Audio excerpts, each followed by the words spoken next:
You are listening to Alex Nanlohi Podcast, to know the Lord and to make Him known.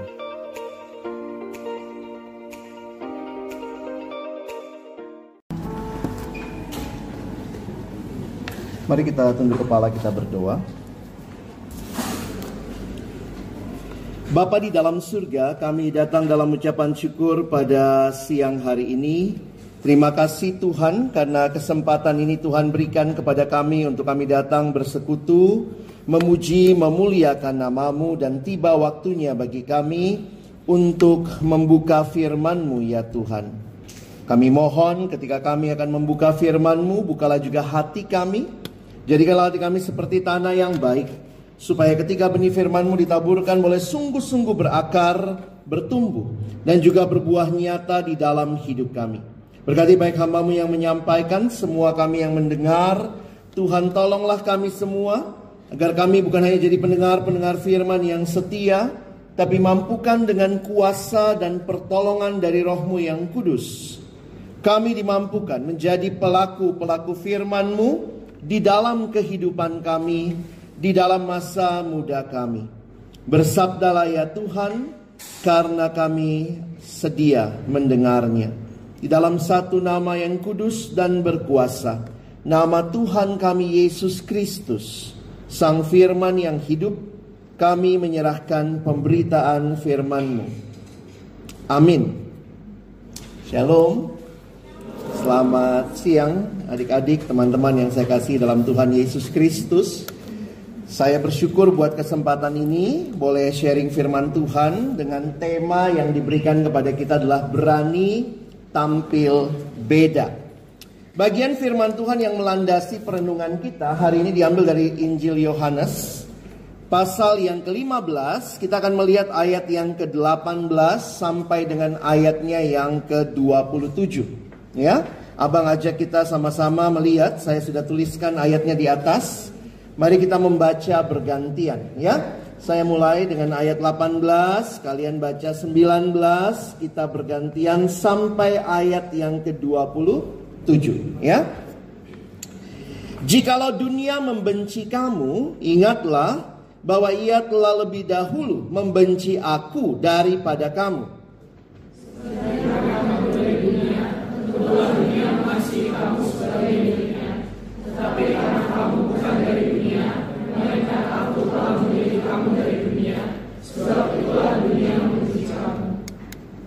Ingatlah apa yang telah kukatakan kepadamu.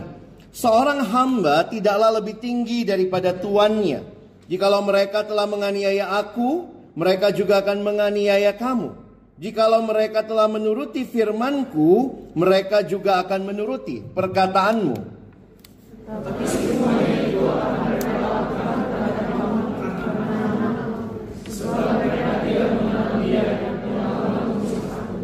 Sekiranya aku tidak datang dan tidak berkata-kata kepada mereka, mereka tentu tidak berdosa. Tetapi sekarang mereka tidak mempunyai dalih bagi dosa mereka.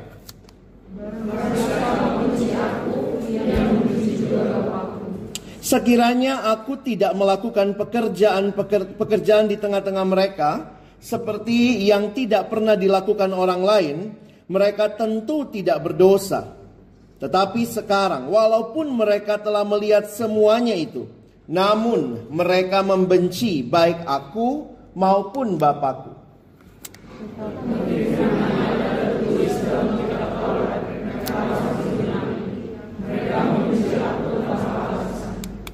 Jikalau penghibur yang akan kuutus dari Bapa datang, yaitu Roh kebenaran yang keluar dari Bapa, ia akan bersaksi tentang aku.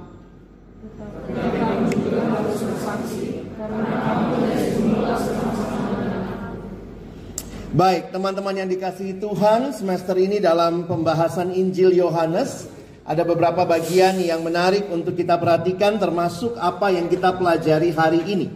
Nah, teman-teman, ini adalah bagian yang Tuhan Yesus sampaikan kepada murid-muridnya. Kalau kalian lihat, Yesus sudah selesai mengajar orang banyak dari Yohanes pasal yang ke-12.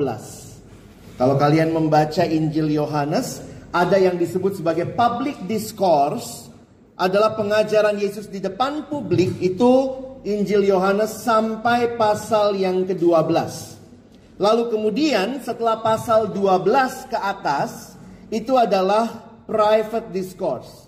Pengajaran Yesus hanya khusus kepada murid-muridnya. Kalau kalian mau membaca lebih lanjut, kalian bisa melihat. Sehingga apa yang baru saja kita baca menjadi satu bagian yang Yesus tidak sampaikan kepada semua orang. This is not a public discourse, but this is a private discourse to his disciple. Jadi bagian ini sebenarnya adalah bagian yang Yesus mau tegaskan bagaimana hidup sebagai pengikut Yesus, being a disciple of Jesus in this world. Bagaimana menjadi pengikut Yesus di dalam dunia ini. Teman-teman, apa yang menarik untuk memperhatikan bagian ini? Kalau di zaman itu mengikuti Yesus banyak konsekuensinya, karena tentunya Yesus dibenci oleh banyak orang. Dan saat ini saya katakan juga tidak jauh berbeda, karena juga tidak semua orang senang dengan Yesus dan ajarannya. Jadi memang ini jadi menarik sekali memperhatikan bagaimana posisi kedudukan murid-murid Yesus, kita sebagai orang yang mengikut dia di dalam dunia ini. Teman-teman, ada dua fakta yang menarik kalau kalian perhatikan. Pertama adalah fakta tentang dunia. Bahwa kita ditempatkan Allah di dalam dunia.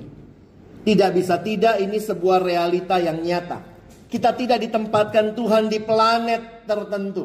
Tidak. Tetapi kita ditempatkan di dalam dunia. Dan pada saat yang sama, kita diminta untuk menjadi murid Kristus. Jadi Tuhan tidak langsung tempatkan kita di surga. Tuhan tempatkan kita di dalam dunia, di mana kalau kalian perhatikan ayat 18 dan 19 saja dari bacaan kita ada 6 kali muncul kata dunia. Saya waktu memperhatikan ini juga jadi menarik ya. Ini lupa saya garis saja, underline. Tuhan Yesus juga di dalam bagian lain mengatakan kepada muridnya, ya, di dalam Injil Matius pasal 5 kalau kita ingat, Yesus tidak bilang begini, kamu adalah garam, bukan. Tuhan Yesus tidak mengatakan kalimat itu. Tuhan Yesus juga nggak bilang kamu adalah terang, tidak. Tetapi jelas Yesus bilang kamu adalah garam dunia. Kita dikasih tempat di mana kita harus hadir. Apa bagusnya garam kalau dia ada di dalam plastik? Dan garam yang Tuhan mau saudara dan saya adalah menjadi garam di dalam dunia ini. Dunia ini sedang membusuk, maka garam berfungsi mencegah pembusukan itu. Nah, ini jadi menarik ya. Teman-teman tidak jadi ahli hukum, praktisi hukum nanti di surga. Belum. Di dalam dunia ini. Karena itu pesan ini penting buat kita. Karena pada saat yang sama kita still in this world. Tapi kita juga adalah Christ disciples. Atau dalam bahasa lain kalau kita pakai istilah kita ini anak-anak Tuhan. Anak Tuhan harusnya mirip siapa? Mirip Tuhan ya. Kenapa kamu dibilang anak FH? Mirip siapa? Mirip patung di depan. Jadi sebenarnya kalau ini sedikit diskusi ya. Kadang-kadang kalau orang bilang anak langsung bayangannya hubungan biologis. Itu kan terlalu porno ya. Ada yang bilang, lu bilang Yesus anak Allah. Siapa mamanya? Betul, Yesus memang manusia, tetapi anak Allah menunjukkan kualitasnya sama dengan Allah. Waktu kamu dibilang anak FH, nggak ada yang mempermasalahkan siapa mama FH. Makanya agak goblok kalau berdiskusi lalu begitu. Ya, ini anak tangga, mana papanya? Mana mamanya? Waktu dikatakan Yesus anak Allah, tidak tepat bicara hubungan biologis. Kalau dikatakan Yesus anak Allah, berarti Yesus punya kualitas yang sama dengan Allah. Nah, jadi kita ini murid Kristus, anak-anak Tuhan di dalam dunia ini. Nah, teman-teman, waktu saya menghayati inilah saya pikir bahwa perikop ini jadi menarik untuk kita perhatikan. Tuhan Yesus menyatakan di dalam bagian ini, Dia memberikan peringatan. Saya mencoba melihat ini apa sih sebenarnya ya? Apakah nasihat? Kok nasehatin kamu akan dianiaya, kamu akan menderita? Saya pikir saya lebih setuju pakai kata peringatan. Yesus memperingatkan para pengikutnya bahwa dunia akan membenci gereja. Gereja tentunya murid-murid Kristus. Dan di dalam kebencian mereka akan menyerang orang-orang yang mengikuti Yesus. Kadang-kadang lucu ya, diserang bukan karena hidupnya nggak benar, justru karena hidupnya benar. Gitu ya, waktu kamu nggak mau nyontek, nggak mau copy paste tugas, nggak mau cuman temenmu titip namanya bikin tugas kelompok, malah kamu dibilang nggak solider loh. Lucu ya. Waktu kita benar malah dianggap salah. Itulah dunia. Seringkali suara mayoritas seperti itu. Nah, di dalam bagian ini saya mau ajak kita lihat bahwa Yesus memberikan dua bagian penting. Pertama, kita akan lihat ayat 18 sampai 25. Yesus memberikan alasan mengapa dunia membenci murid Kristus. Walaupun ada ayat tadi ya, mereka membenci tanpa alasan, quote and quote.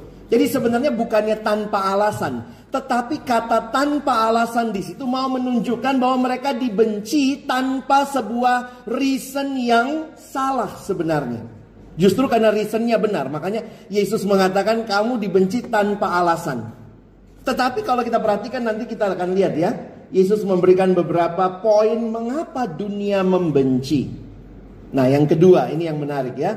Lalu bagaimana seharusnya murid Kristus merespon kebencian dunia?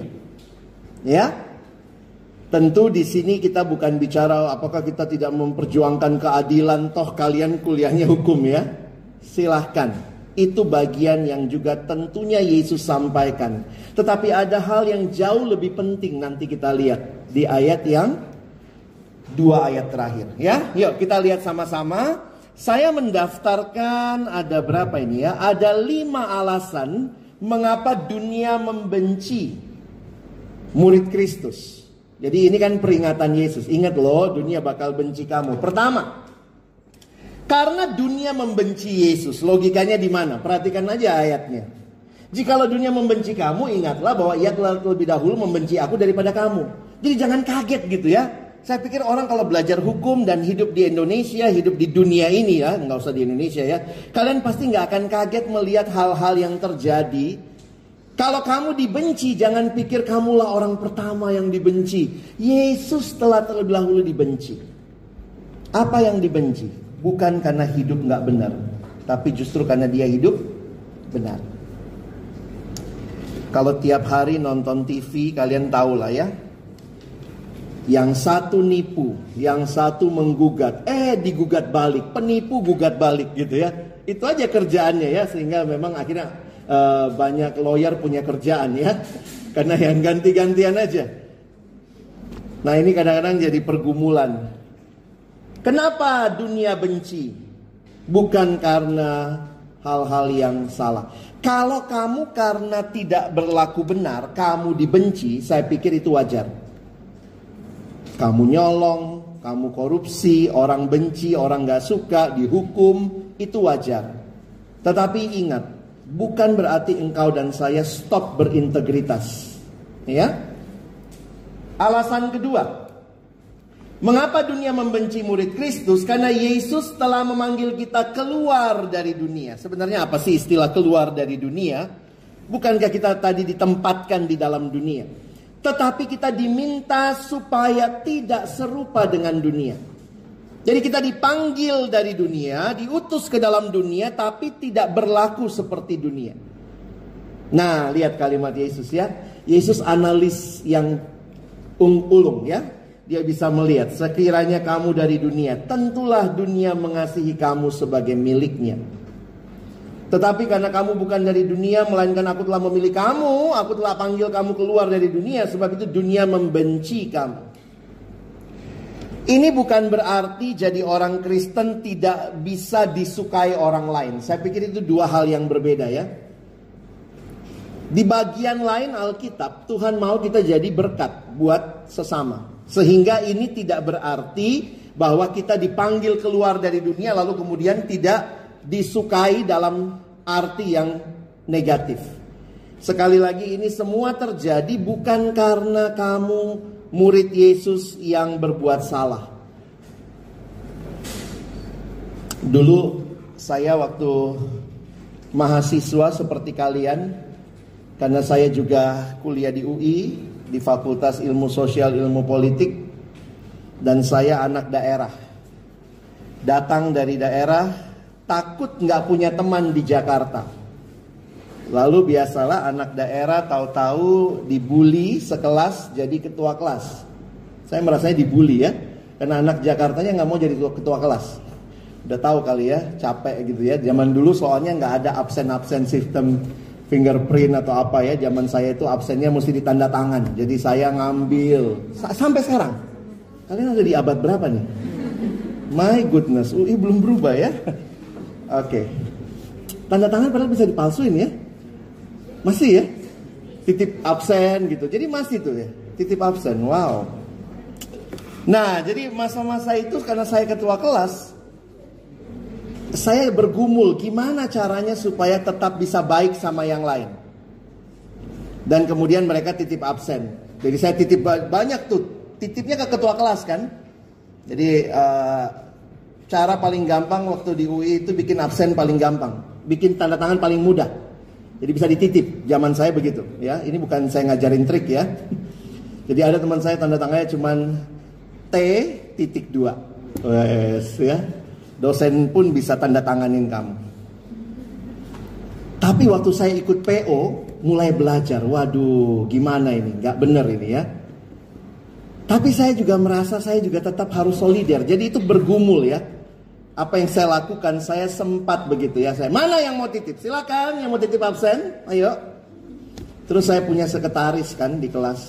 Lu yang titipin, dosanya pindah. Aduh, tapi kemudian ketika saya sudah dibina lebih jauh, saya juga belajar ya. Kalau dalam hal-hal kecil kamu tidak belajar setia, saya takut nanti dunia hukum di Indonesia juga nggak punya masa depan. Karena apa? Orang yang terbiasa tidak setia di perkara kecil, itu akan gampang sekali ke perkara-perkara yang lain. Dibenci, yes. Dan itulah yang saya alami. Waktu itu saya karena juga mahasiswa yang masuknya jalur apa ya, zaman dulu namanya jalur PMDK, undangan. Dulu kan sedikit sekali kami yang undangan. Lalu kemudian UI jahatnya, nomor mahasiswa kami ketahuan kami undangan. Di belakangnya ada angka 7. Sampai sekarang masih begitu?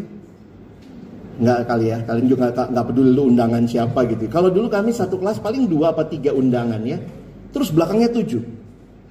Wah, udah kayak kutukan teman-teman ya. Karena semua berasa kita pintar. Dan saya ditaruh kalau ujian itu Alex PMP, posisi menentukan prestasi. Saya ditaruh di tengah. Lalu kemudian mereka minta jawaban dari saya. Padahal saya dulu anak IPA, salah masuknya ke fisik. Jadi saya bilang, lu mau apa dari gua ya? Tapi gitu, ditaruh di tengah. Dan saya karena takut kehilangan teman waktu itu, saya ketua kelas, saya juga harus bisa baik sama mereka, dan saya memberikan jawaban. Saya disukai oleh teman-teman saya, tapi saya nampaknya tidak disukai Tuhan.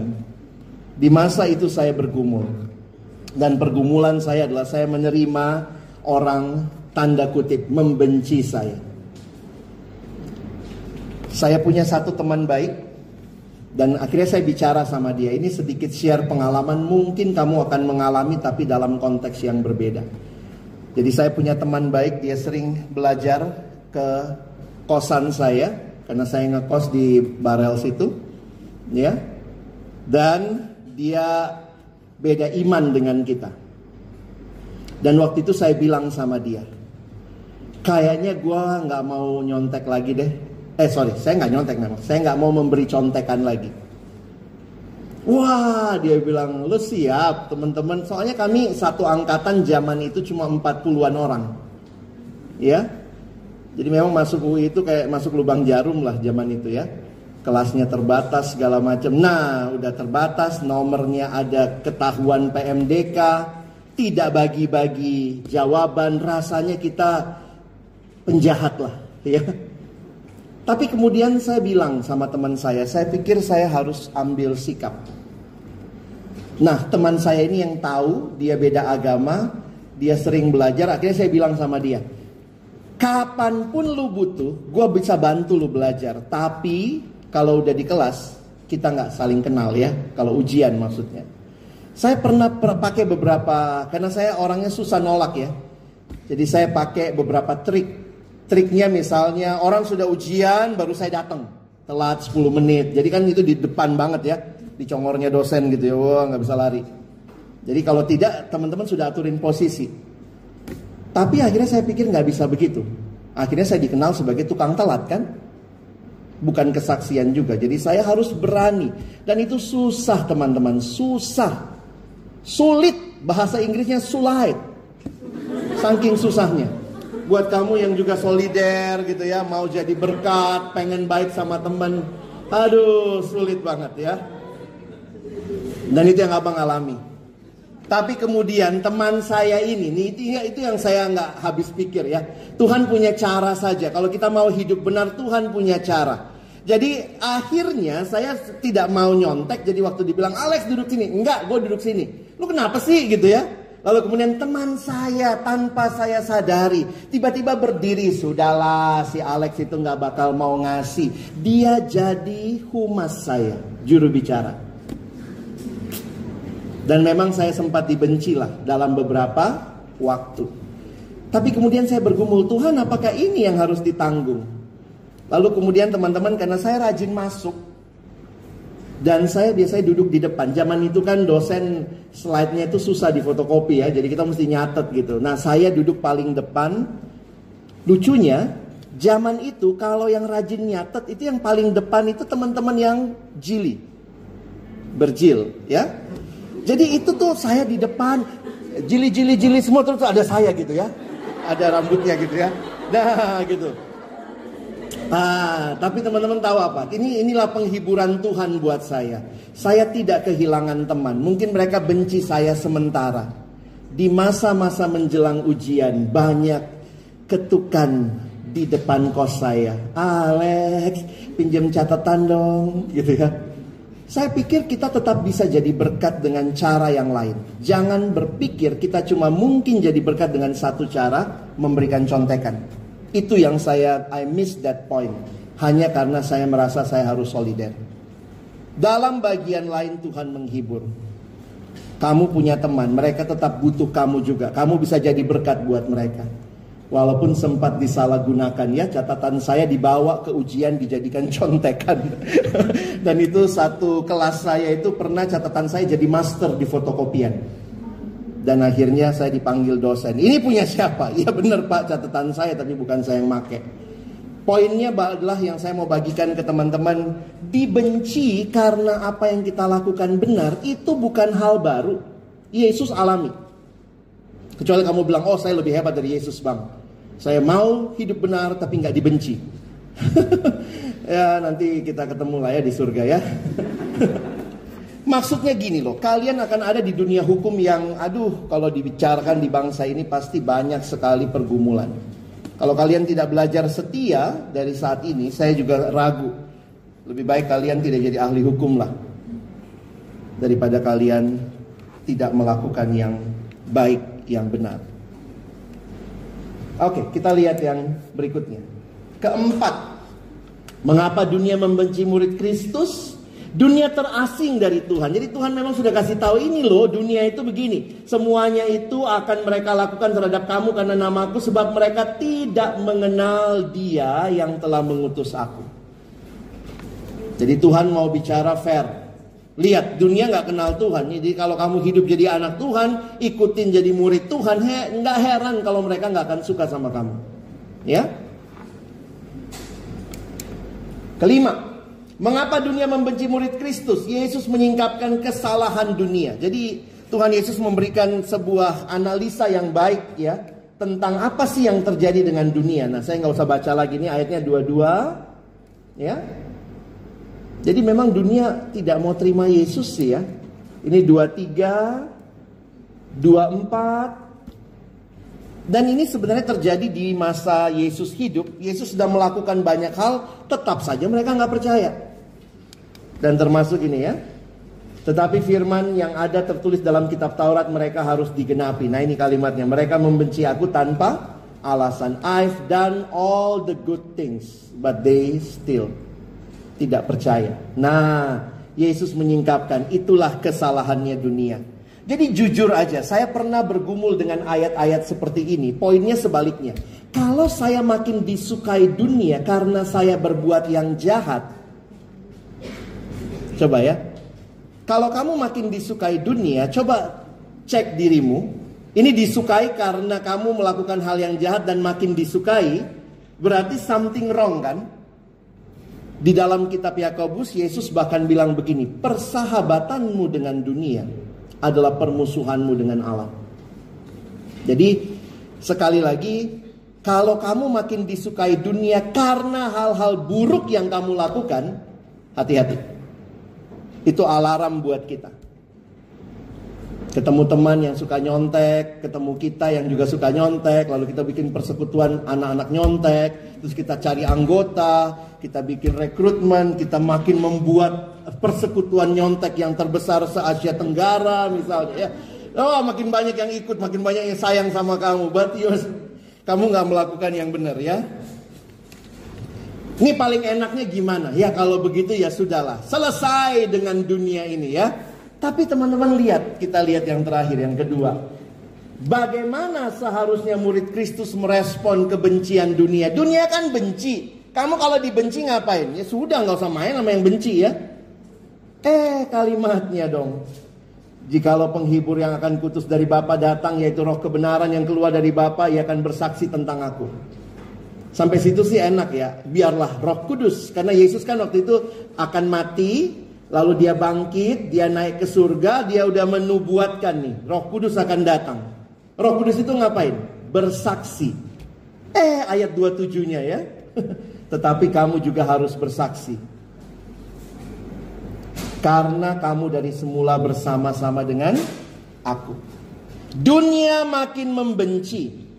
Dunia tidak suka. Tetapi murid Kristus kita dipanggil, jangan berhenti bersaksi. This is not easy. Memang misinya Tuhan itu mission impossible ya. Ditaruhnya di dunia, tapi nggak boleh kayak dunia. Ditaruhnya di dunia yang jelas-jelas membenci, tapi nggak boleh balas benci. Tetap bersaksi, tetap memberitakan kebenaran, tetap hidup benar. Nah, saya pikir disitulah Tuhan juga ingatkan, kamu harus tulus seperti merpati, cerdik seperti ular. Nah, saya mengalami, kadang-kadang kita mau ya, kalau kita sudah tulus seperti merpati, cerdik seperti ular, maunya nggak ada yang benci kita. Nggak bisa. Saya ngalamin tuh ya. Waktu saya ambil satu tindakan, ya saya dibenci. Tapi ketika saya ambil tindakan lain, saya tetap bersaksi, saya tetap berharap saya bisa jadi berkat buat teman-teman saya. Ya itu cara Tuhan juga ya, membuat saya punya catatan yang cukup lengkap waktu itu untuk kuliah-kuliah yang saya ikuti. Nah, jadi teman-teman, Tuhan tidak kasih tips and trick hari ini. Ini kan generasi tips and trick ya. Gimana ya bang, biar saya bisa bertahan dalam dunia tapi tetap ikut Yesus. Tuhan mau katakan kepadamu, itu pergumulan yang harus dari sekarang kamu setia sama hal-hal yang kecil ya. Inilah tema kita hari ini. Di dalam dunia tapi beda dengan dunia. Dare to be different. Tentu kalimat ini bagi saya juga jangan salah ya. Berani tampil beda, bukan berani tampil aneh. Kadang-kadang ada orang Kristen terlalu aneh. Maaf ya, karena pernah kejadian di satu kelas. Saya lupa di kampus mana. Kayaknya bukan UI ya. Tiba-tiba dia berdiri dong. Saya hari ini gak mau kasih contekan ya. Saya anak Tuhan, saya ikut Yesus. Ya Allah. Kalau perlu kamu cari koran lokal ya. Masukkan komitmenmu. Itu bukan cara yang tepat juga di konteks pluralis seperti ini. Ya. Saya pikir kita harus punya kecerdikan juga. Bagaimana tetap tulus seperti merpati, cerdik seperti ular. Karena kan Tuhan panggil kita berani tampil beda, bukan berani tampil aneh. Tiba-tiba besoknya Kristen banget gitu. Wih, kalung salib gede, anting salib, gasper salib, kaos kaki salib, bahkan masuk kampus dari depan pikul salib. Itu mah aneh itu ya.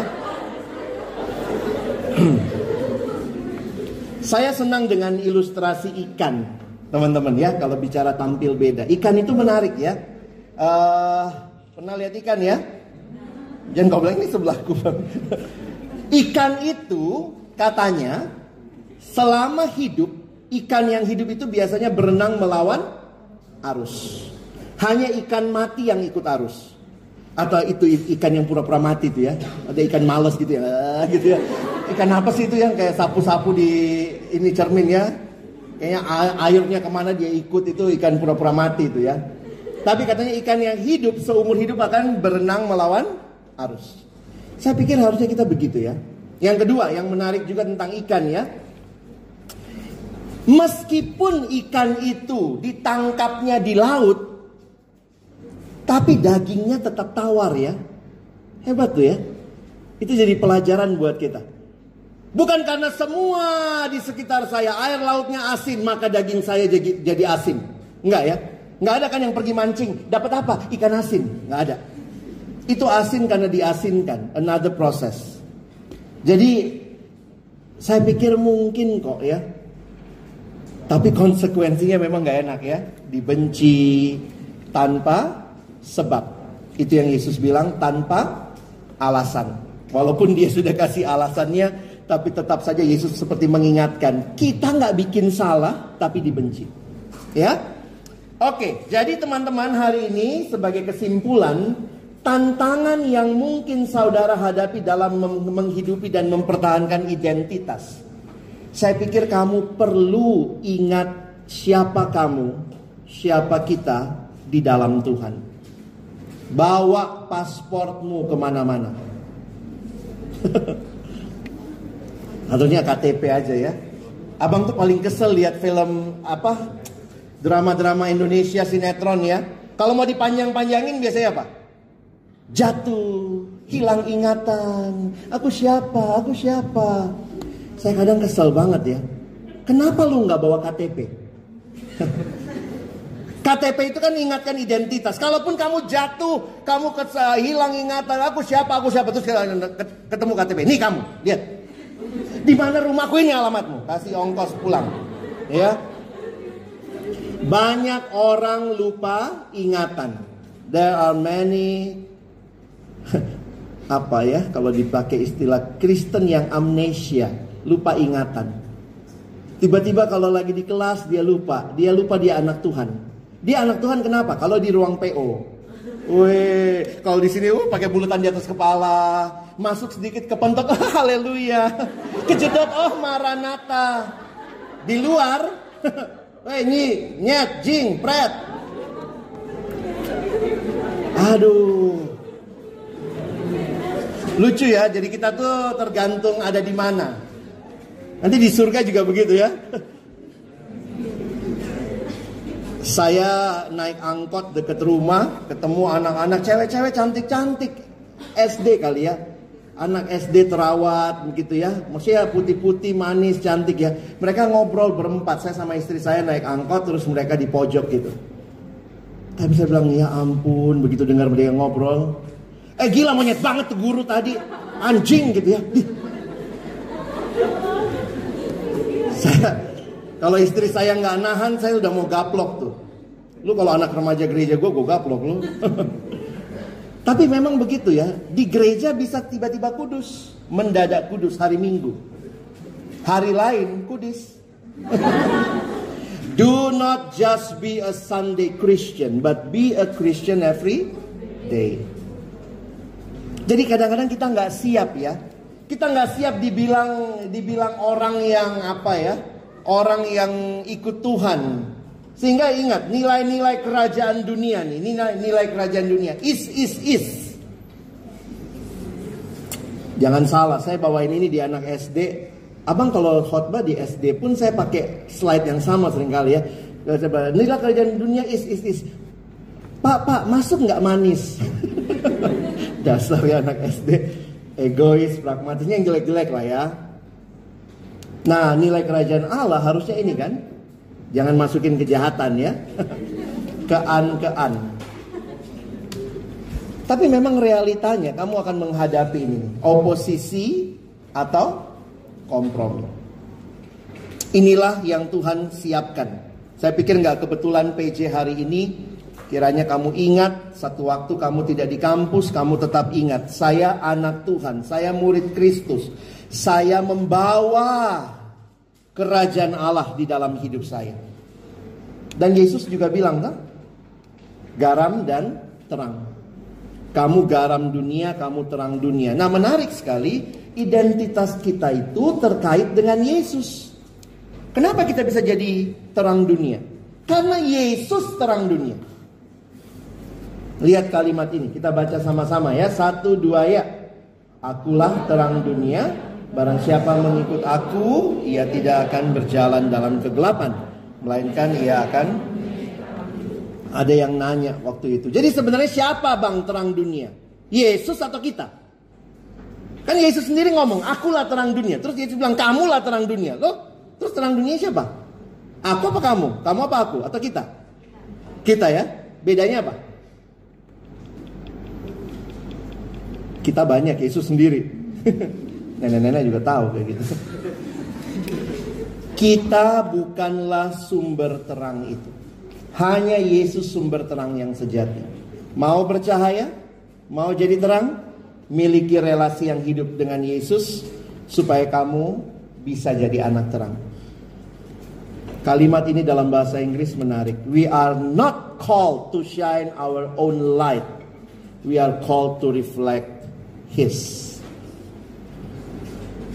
Teman-teman, kita butuh jadi murid-murid Kristus yang memancarkan terangnya.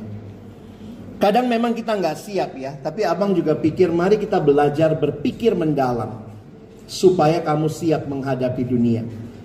Tentu di dunia hukum juga kalian nanti tanya alumni-alumni kalau ada pertemuan dengan alumni bagaimana menghadapi. Karena kan banyak alumni hukum tetap jadi berkat sekarang, tapi dia juga bekerja di bidang hukum yang tidak mudah. Dan itu hal-hal sederhana ya. Saya ingat sekali waktu itu ada satu siswa, karena abang banyak melayani di siswa, terus dia datang, bang, saya dibully sama teman-teman. Dibulinya apa? Dia nggak mau ngasih contekan. Dibilang, enggak, sok kudus lu. Temennya bilang gitu. Jadi saya bilang, apa yang kau lakukan? Ya aku kan tertekan bang, dibilang sok kudus. Saya bilang, kenapa lu tertekan? Ya nggak enak aja. Nggak mau nyontek, sok kudus. Ikut rokris, sok kudus. Nggak mau nongkrong, sok kudus gitu ya. Maksudnya nongkrong yang nggak benar ya. Akhirnya kemudian saya bilang sama dia, kalau kamu mikir mendalam, contoh, saya kasih contoh lah. Saya namanya Alex Nanlohi. Nanlohi itu marga saya. Nama saya Alex Nanlohi, itu marga saya. Kalau ada yang bilang gini, bang Alex sok Nanlohi, gimana saya? Jangan bilang sok, emang gua bukan sok, gua memang Nanlohi. Maka saya bilang sama anak itu, kalau ada yang bilang sama kamu sok kudus, bilang sorry, gua nggak sok kudus, gua memang kudus. Bapakku kudus, masa aku kudus? Kalau dia bapakku kudus, aku kudus. Maka aku tidak sedang sok kudus. Jangan takut dibilang sok kudus. Takutlah kalau orang bilang, lu emang brengsek banget ya. Takutlah kalau kamu dipuji karena kebrengsekanmu. Saya besuk teman melahirkan ya.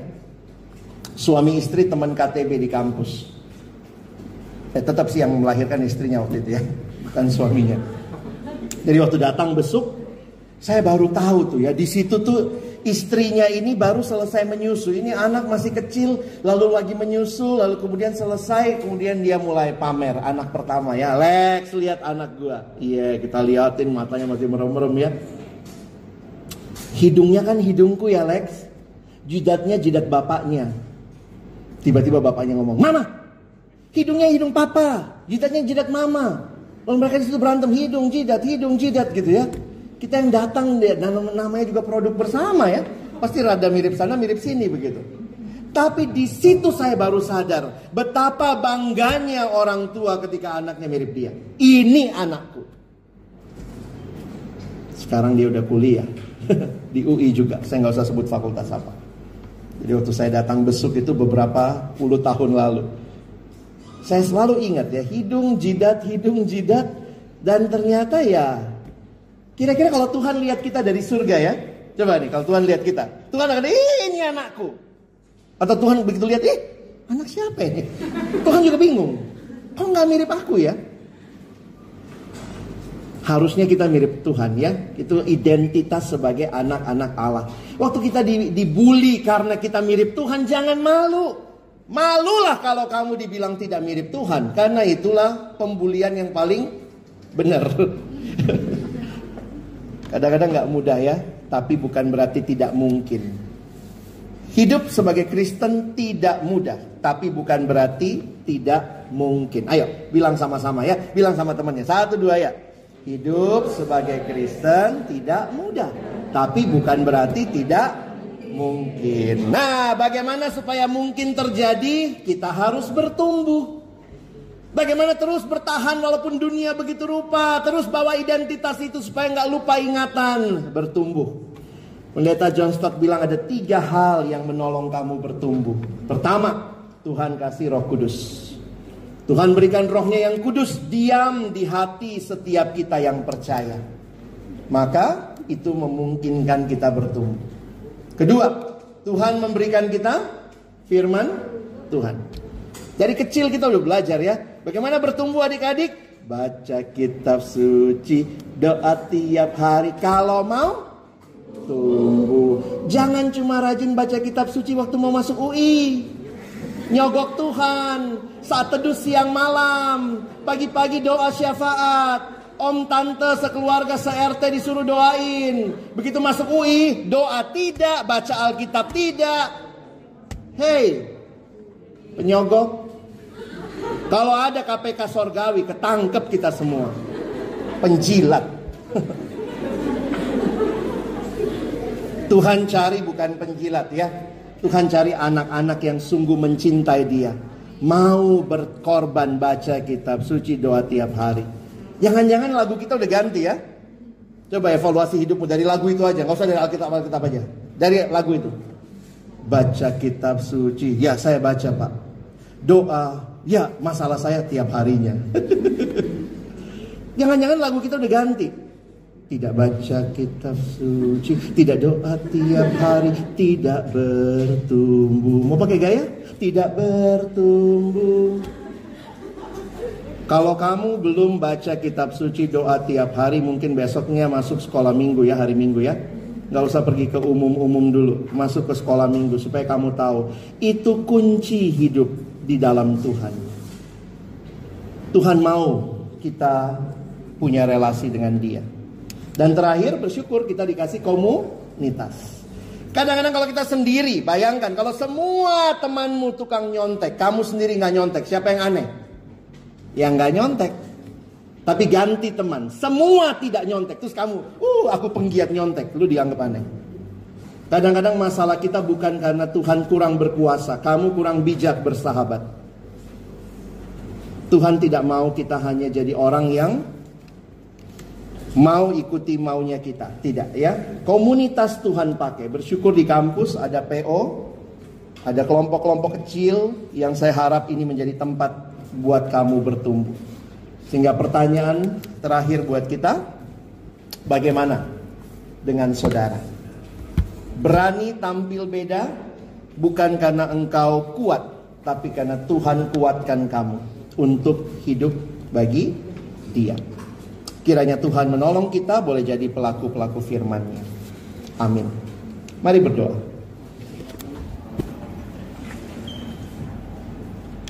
Tuhan, kami hanya hidup satu kali. Dan dalam hidup yang satu kali itu kami mau hidup bagi Tuhan, menyenangkan Tuhan, menjadi murid di tengah-tengah dunia di mana Tuhan tempatkan kami. Secara khusus kami yang sedang dibangun, dididik untuk menjadi orang-orang yang berperan di dalam bidang hukum di bangsa ini. Biarlah kami tidak menjadi orang-orang yang mengikuti nilai dunia, tapi kami tetap mengikuti kehendak Tuhan yang memberikan kesempatan kami hadir di dalam dunia ini. Hamba bersyukur melihat alumni-alumni Fakultas Hukum UI, adik-adik yang pernah hamba bina, sudah ada yang menjadi hakim, jaksa, lawyer, membuka law firm sendiri, dan mereka pun terus berjuang untuk hidup di dalam Tuhan. Di tengah-tengah begitu banyak ketidakadilan yang justru diciptakan di dalam dunia hukum, ada anak-anak Tuhan yang sedang berjuang untuk hidup benar, hidup dalam Tuhan. Dan terima kasih kalau kami boleh melihat apa yang Tuhan kerjakan bagi dunia hukum di bangsa ini. Dan kami terus berdoa, bangkitkanlah generasi ini, adik-adik kami yang sedang dibina di PO, ya Tuhan, supaya mereka sungguh-sungguh juga mau punya hidup yang berakar dalam di dalam Tuhan. Dan kemudian boleh bertumbuh, berbuah menjadi berkat di tengah-tengah bangsa ini. Terima kasih untuk persekutuan, terima kasih untuk PO, kelompok kecil, persekutuan doa yang terus menjadi sarana Tuhan membangun iman kami. Karena di tempat ini kami tidak hanya dididik punya ilmu yang tinggi dalam bidang hukum, tapi biarlah kami juga dididik punya hati yang mencintai Tuhan dan mencintai keadilan, mencintai masyarakat. Kiranya kontribusi yang besar dari PO FHUI bagi pembaharuan hukum di bangsa kami. Kami terus berdoa agar Tuhan berkati persekutuan-persekutuan ke depan menjadi persekutuan yang di dalamnya Tuhan dimuliakan, jemaat bertumbuh di dalam Engkau. Terima kasih, sekali lagi kami mohon, tolong kami bukan cuma jadi pendengar-pendengar firman yang setia, tapi mampukan kami menjadi pelaku-pelaku firman-Mu di dalam hidup kami, di dalam masa muda kami. Di dalam nama Tuhan Yesus Kristus yang mengasihi kami sudah berdoa, kami bersyukur. Amin.